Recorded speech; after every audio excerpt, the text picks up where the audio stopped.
Alors à l'origine, Code Mercury, c'est l'adaptation d'un roman qui s'appelle Simple Simon de Ryan Douglas Pearson, qui est en fait un auteur de techno-thriller. Alors, le techno-thriller, c'est un genre très en vogue dans les années 80-90. Le chef de file en fait, du techno-thriller, c'est Tom Clancy, c'est le plus connu, hein, avec des livres comme À la poursuite d'Octobre Rouge, Jeux de guerre, Danger immédiat. Et le principe du techno-thriller, c'est d'utiliser les codes du thriller et de les mettre en fait dans un contexte technologique. Sur un film comme Code Mercury, c'est pas forcément flagrant puisque la technologie a été un peu dépassée aujourd'hui, hein. C'est un film des années 90, donc la technologie utilisée c'est Internet, c'est un code indéchiffrable, voilà, c'est des choses aujourd'hui qui peuvent paraître un petit peu désuètes, mais qui avaient vraiment un sens dans les années 90 et vraiment une logique de, comment dire, de nouveauté en fait.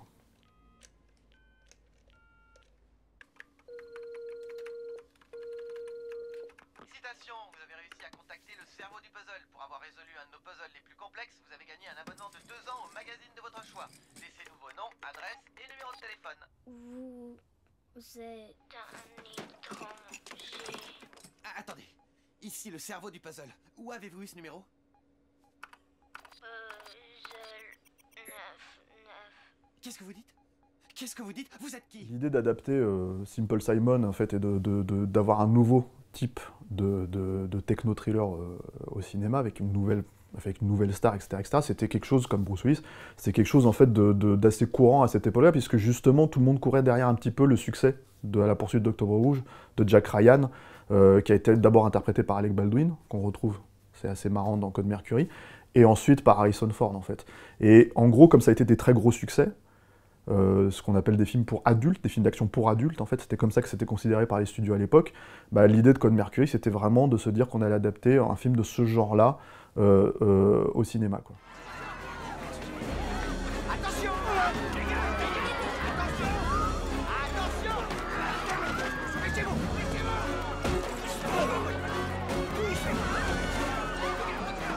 Attention, dégagez le passage! À terre! À terre!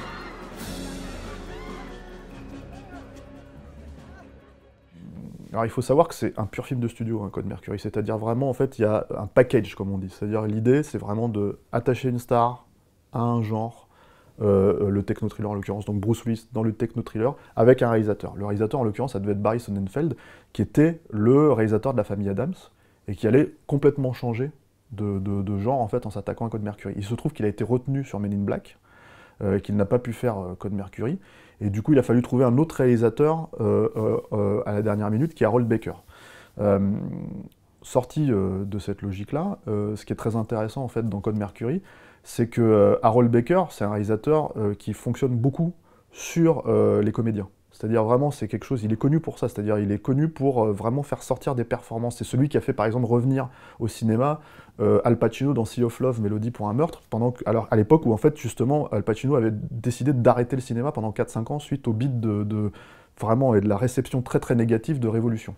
Donc ce qui l'intéresse, Harold Baker, lui, c'est vraiment de sortir des performances, et des performances d'acteurs, et justement, en fait, ce qui est très intéressant dans Code Mercury, c'est que ça a beau être un thriller d'action, avec les habituelles choses que Bruce Willis fait, en fait, dans ses films d'action à cette époque-là, ce qui fonctionne le mieux, à mon sens, et ce qui est le plus tendu, c'est vraiment sa relation avec le jeune enfant autiste, en fait, qui est interprété par Miko Hughes. Et on va dire que ce qui fait la différence en fait dans Code Mercury avec les autres films d'action de cette époque-là, c'est que voilà, l'aspect, la tension vient de cette relation-là. C'est-à-dire vraiment en fait presque des scènes intimistes. C'est-à-dire tous les moments où le personnage de Bruce Willis, Dark Jeffries, n'arrive pas à comprendre l'enfant, n'arrive pas à rentrer dans son système de fonctionnement, et que du coup, la tension vient du fait que bah, comme l'enfant ne comprend pas qu'il est poursuivi, comme l'enfant ne comprend pas, en tout cas, justement, peut-être qu'il l'interprète de manière beaucoup plus intériorisé et beaucoup plus émotionnel, c'est-à-dire que vraiment il se met à hurler dans des scènes où il se fait juste prendre en fait pour être sauvé, quoi. Bah, en gros, ces scènes-là sont les scènes vraiment les plus tendues du film, plutôt que les scènes d'action, les fusillades, comme il y en a quelques-unes dans le film, quoi.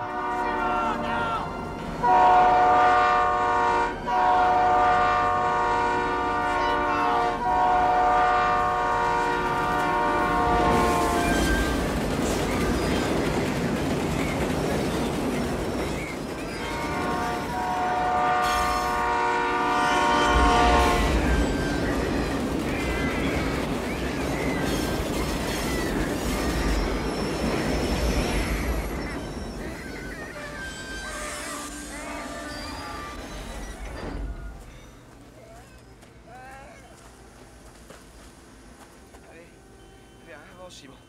Allez. Il y a une petite révélation, enfin c'est pas tout à fait une révélation hein, dans le film, c'est le jeune acteur Miko Hughes qui est vraiment excellent dans le film, dans le rôle de Simon, en fait, le petit gamin autiste.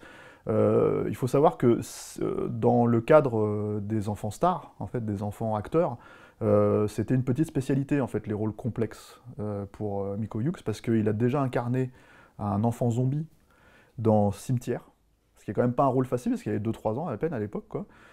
Et ensuite, il a incarné la victime de Freddy Krueger dans Freddy sort de la nuit. Donc c'est des rôles un petit peu difficiles pour un enfant, et qu'il a mené haut la main, quoi. Et du coup, il était presque le candidat idéal pour Code Mercury, parce que, justement, encore une fois, c'est un rôle sur lequel lui s'est par exemple beaucoup investi. Il était jeune, hein, il avait 8-9 ans.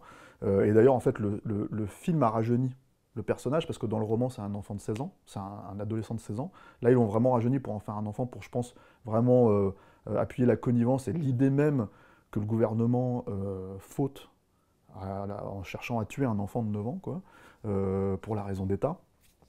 Donc ce qui est très intéressant avec cette performance, en fait, c'est que Miko Hughes, lui, a passé un mois. Vraiment, il s'est investi, en fait, à aller passer du temps avec des enfants autistes pour essayer de prendre toutes les, comment dire, le fonctionnement, en fait, essayer de comprendre de manière intérieure ce qui se passe, justement, quand on est atteint d'autisme, et pour le retranscrire à l'écran. Et moi, je trouve que voilà, c'est le cœur émotionnel du film, c'est-à-dire que c'est ce qui fonctionne le mieux, à mon sens, en fait, ce qui est le plus intéressant dans le film, parce que justement, il provoque cette espèce d'empathie, cette idée, en fait, d'injustice qui est au cœur du film, quoi. Ce fonctionnement, l'idée même que le gouvernement américain se dise, ok, pour la raison d'État, on peut éliminer un enfant de 9 ans, quoi. Alors Code Mercury, ça fait partie d'une race de films qui n'existe plus vraiment aujourd'hui, hein, mine de rien. C'est-à-dire qu'à l'époque, c'était un petit peu générique comme type de film, c'est-à-dire qu'il se montait sur le nom d'une star. La star, en l'occurrence ici, c'est Bruce Willis. Et je pense que c'est des films qui ont parfois, comment dire, souffert un petit peu de cette image-là. C'est-à-dire vraiment de dire, bon, bah, c'est un nouveau, ce qu'on appelle un véhicule, en fait, c'est un nouveau véhicule pour Bruce Willis. C'est-à-dire que vraiment, on va le tailler autour de sa personnalité. C'est assez vrai hein, dans le cas de Code Mercury, même si lui est plutôt pas mal, quoi. C'est-à-dire que si on compare ce qu'est devenu Bruce Willis aujourd'hui, c'est-à-dire un acteur qui n'en a vraiment plus rien à foutre de sa carrière, hein, faut dire les choses comme elles sont, il était encore un petit peu investi. Et je pense notamment investi dans l'idée d'incarner certains personnages, alors avec un flingue à la main, avec comment dire, un certain bagou, quoi. Mais il était investi dans l'idée justement d'avoir cette relation avec cet enfant et de jouer avec ça. C'est quelque chose qu'il a fait assez souvent, mine de rien, dans sa carrière. C'est-à-dire, on se rappelle de Sixième Sens, il a fait Otage aussi, de Florent Rémy Ossiri, où c'est vraiment des films sur lesquels en fait il a un relationnel avec des enfants très prononcé, qui est au cœur du récit et de la structure du scénario, quoi. Et en fait, peut-être que Code Mercury, c'était peut-être le proto-film de ce genre-là à cette époque-là, puisque voilà. Pour moi, c'est ce qui fonctionne le mieux. C'est vraiment ce relationnel-là. C'est ce qui fait la différence aussi avec peut-être les autres films d'action qu'ils pouvaient faire à cette époque-là. Art, c'est moi. Je suis ton ami. Tu vois, Art est ton ami. Non! Arrête! D'accord, Simon, d'accord. Oui, j'ai entendu. D'accord, d'accord. Alors justement, comme ces films en fait sont un petit peu des films un peu catalogue, on va dire, hein, de cette époque-là, bah, c'est quelque chose qui lui a été pas mal reproché. Bruce Willis a notamment été nommé aux Razzie Awards cette année-là pour 3 films consécutifs, en fait, qui étaient donc Code Mercury, Armageddon et Couvre-feu. 3 rôles pourtant différents, mine de rien, même si bon, il les joue à la Bruce Willis, c'est-à-dire qu'on le reconnaît l'acteur. Hein. Des rôles où il était un petit peu investi quand même, mine de rien aussi. Donc oui, c'est assez dommage en fait de voir qu'il a été attaqué un peu pour ça, mais je pense que la raison pour laquelle il était attaqué pour ces 3 rôles-là, c'est parce que finalement, ça s'inscrivait dans un type de film, c'est-à-dire le film de Bruce Willis où il sauve le monde, etc. etc. Donc c'est quelque chose il y avait beaucoup de discussions autour de ça dans la presse à l'époque en disant, bah voilà, il se foule pas trop.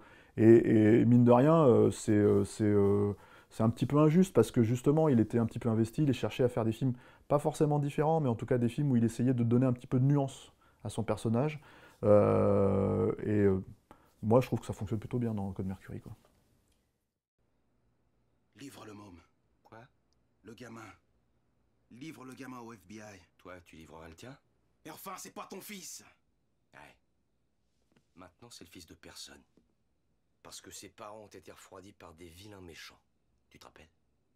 Il y a une opposition très intéressante dans Code Mercury, c'est-à-dire qu'il y a celle entre Bruce Willis, qui interprète vraiment l'homme de terrain, qui peut se fondre dans, par exemple, une prise d'otage au début du film, comme on le montre, en fait, et se faire passer pour un fondamentaliste religieux pour justement, en fait, démanteler ce groupuscule.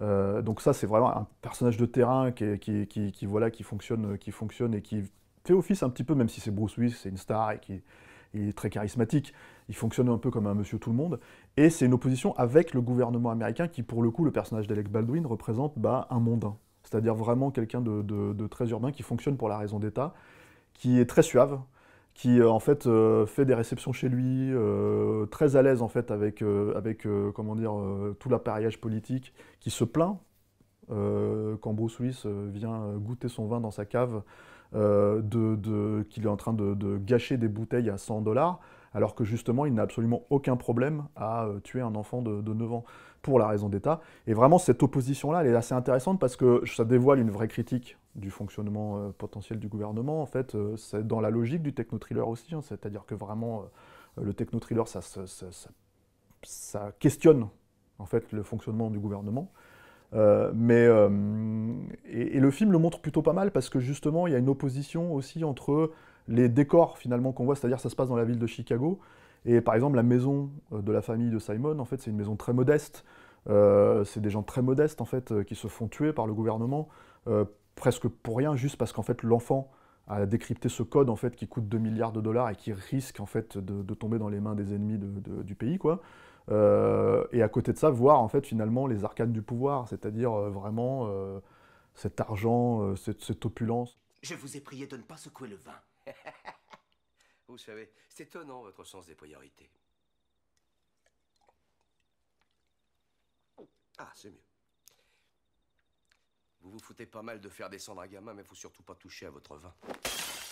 Sous couvert en fait de dépenser des sommes absolument faramineuses pour la protection du pays, le gouvernement se rend aussi responsable de la mort en fait de ses citoyens. Et c'était quelque chose en fait qui était très très comment dire, en vogue aussi dans les années 90, c'est-à-dire qu'il y avait vraiment l'idée que plutôt que l'ennemi l'ennemi en fait des États-Unis soit à l'extérieur, il y avait pas mal de films qui montraient que l'ennemi était plutôt à l'intérieur et que c'était vraiment potentiellement le gouvernement américain, quoi. Mais moi, je suis un patriote. Être patriote, c'est savoir où placer l'axe moral d'un choix. Ça peut nous obliger à devenir inhumains pour faire un pareil choix. On a cet enfant qui ne saurait survivre sans assistance, qui n'est qu'une erreur de la nature. Il en a quelques dizaines de milliers de vies qu'il vient de mettre en péril. Alors pensez-y, vous étiez agent infiltré. Combien de nos agents risquent d'être mis en danger si ce code est déchiffré? Tous les membres de votre équipe. Je pense à Rachid Alabi, un Irako-américain et un très grand patriote. Un homme qui, à l'heure où je parle, est encore incognito dans la garde républicaine de Saddam. Un homme qui n'a pas vu sa famille depuis au moins... C'est pour celle de Simon, espèce de salaud. Je te donne 36 heures. Ça doit être suffisant pour mettre ta bande d'espions hors de danger. Ah, j'oubliais. Bon anniversaire, Nick. Alors, ce qu'il faut retenir de Code Mercury, c'est qu'à la base, ça devait devenir une franchise, hein. C'est-à-dire que, comme on l'a dit, c'est adapté d'une série de bouquins avec ce personnage qui est Art Jeffries, Art Jefferson dans le roman, et que ça aurait été une nouvelle franchise pour Bruce Willis, hein, c'est-à-dire après Piège de cristal, après tout ça. Mais malheureusement, le film n'a pas marché au box-office. Je pense pour des raisons aussi que peut-être que le film ne sait pas exactement ce qu'il veut raconter, c'est-à-dire par moments, c'est-à-dire qu'il y a à la fois des péripéties d'action un petit peu génériques, et en même temps en fait une volonté de faire un film intimiste, dramatique, qui moi je trouvais bien plus réussi en fait dans le film. Et peut-être que les spectateurs ne se sont pas totalement retrouvés là-dedans. Toujours est-il qu'il aurait été possible vraiment de faire 4 ou 5 autres films, hein, à partir de ce personnage-là, de Art Jefferson, puisqu'ils existent en roman. Le dernier roman date de 2018, c'est le même personnage, et c'est encore avec Simon, le jeune enfant autiste qui est devenu adulte et qui est utilisé par le gouvernement pour déchiffrer justement en fait, les codes des nations ennemies. Voilà, donc c'est pas arrivé, mais c'est vrai que c'était la volonté du studio et c'est ce qu'il voulait vraiment faire, et c'est ce qui fait que peut-être qu'aujourd'hui le film est un petit peu oublié ou un petit peu générique dans la carrière de Bruce Willis, quoi.